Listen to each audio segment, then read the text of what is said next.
بدترین خاطره دوران بچگیم این بود که بابام شیلنگ به دست دنبالم میکرد و میگفت واسه باهات کاری ندارم. سوالی که تو ذهنم بود الانم هست این بود که پس چی میخوای؟ میخوای ازم بنزین بکشی؟ علت این یادآوری اینه که الان هم مقام عظمای بدبخت بیچاره تو بد مخمسه‌ای گیر کرده. هر طرف که نگاه میکنه از زمین و آسمون براش میباره. شیلنگ به دست. ولی گیرم برای من روشن نباشه، برای مهمون برنامه که روشن. آیه دکتر بزن بادر بفهم این گوی اینم میدون. اول تا دستم بند این گوی آتشین تو نشده روشنت کنم. ناکس این که گوی نیست دست ما که میدونش هم میدون مینه. وسط میدون مین فرمون میدی تحویل من.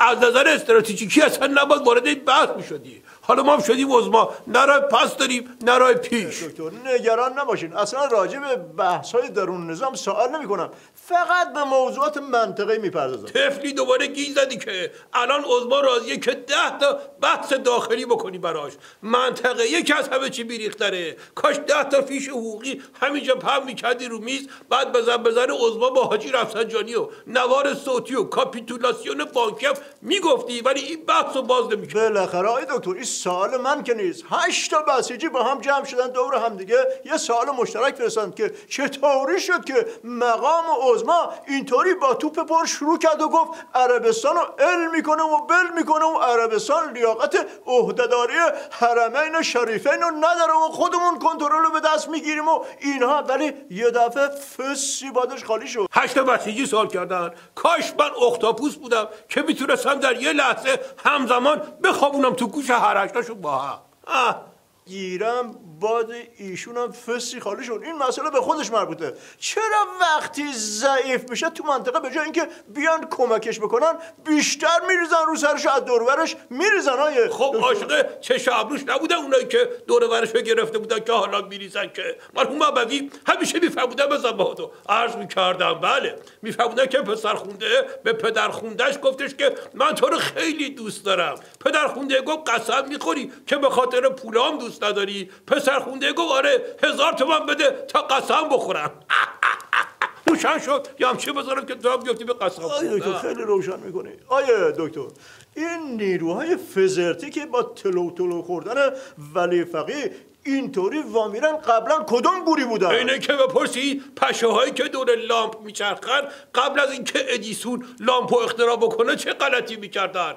جوابش نمیشه به زبون بسیجی فهم داد. خودش باعث ریزش بیشتر میشه. شما بیان یه توضیح منطقی بدین، شاید یه بسیجی با شعوری هم پیدا شد جوابشو بگیره. این که تو انتظار داشته باشی بعضی شعور داشته باشن خودش یه جور بیشعوریه. حالا باشه این یکی طلبت باشه، من خودم میپرسم بهتر نبود مقام عظما از اول هارت و پورت نمیکرد که بعدش اینطوری آسانسوری بیاد پایین؟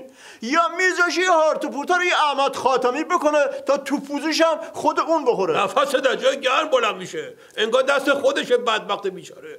عظما باید یه چیزی بگه که آره ما هم هستیم، اما 4 تا مشنگ همینطوری راست شکمشون رو میگیرن میرن جلو تا بخورن به دیوار. هرچند عظما ایما اشاره میکنه که بابا ساکت بشین خفقون نمیگیرن. شده داستان برجام و بعدش کاپیتولاسیون بانکی و همه اینا که عظما زیرزیرکی امضا کرد. بعد همچنین که جست گرفت که اخه و پیفه اینا راه افتادن بی دنده و ترمز.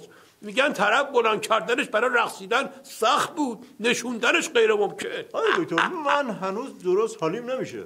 نشتی بسیج که به شور رسیده عجیب تو که نیست که حالیت بشه. عظما میفهمه این داستانو، مجبوره بگه آی نفس کش، بعدش هم یواشکی که بسیجی نشنفه برگرده بگه شما کوتاه بیا، یه جسارتی رو بیشعوری کردیم.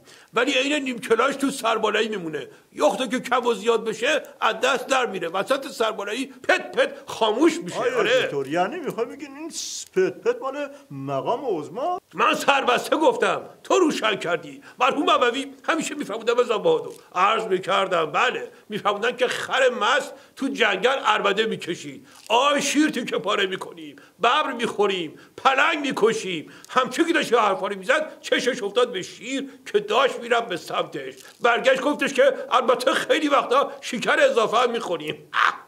بفهمین روشن نه هنوز مونده. مدل جدیدش اینو که استاده برگه دانشجو رو تصحیح کرد، دید از موضع بالا توش نوشته جواب در پشت صفحه، رفت پشت صفحه دید نوشته که استاد جون اگه بلد بودم که همونجا مینوشتم، آوردم بتون اینجا خلوت باشه بگم جان مادرتون رحم کنیم به من بدبخت.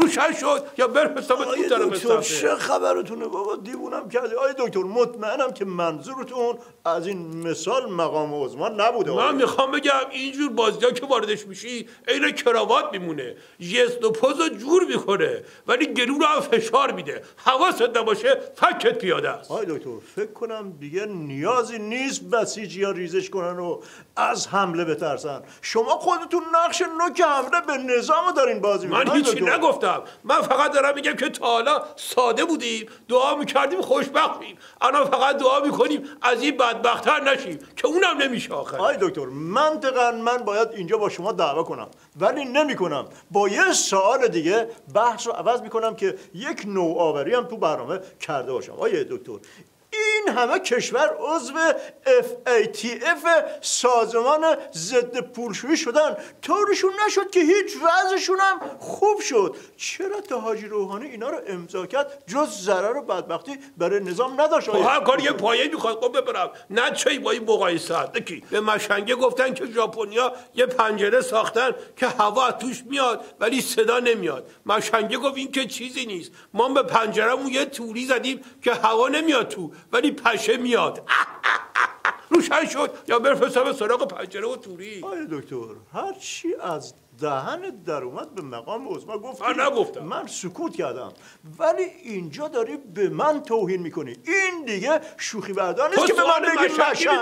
خب نگم مشنگی قربون برم الهی از صبح تا حالا مقام عظما وضعیتش خراب شده گفتم خرابه، تو مشنگ بازی در آوردی گفتم مشنگی. اون یکی بسیجی هشت بس رفاقت کجا رفته؟ من گفتم کدوم رفاقت؟ مشنگ آقا فوش مقام عظما بده. رفیق باشم خودم مشنگ میشم. آخه مقام عظما چه گناهی کرده که این همه تو بهش بدو میرن؟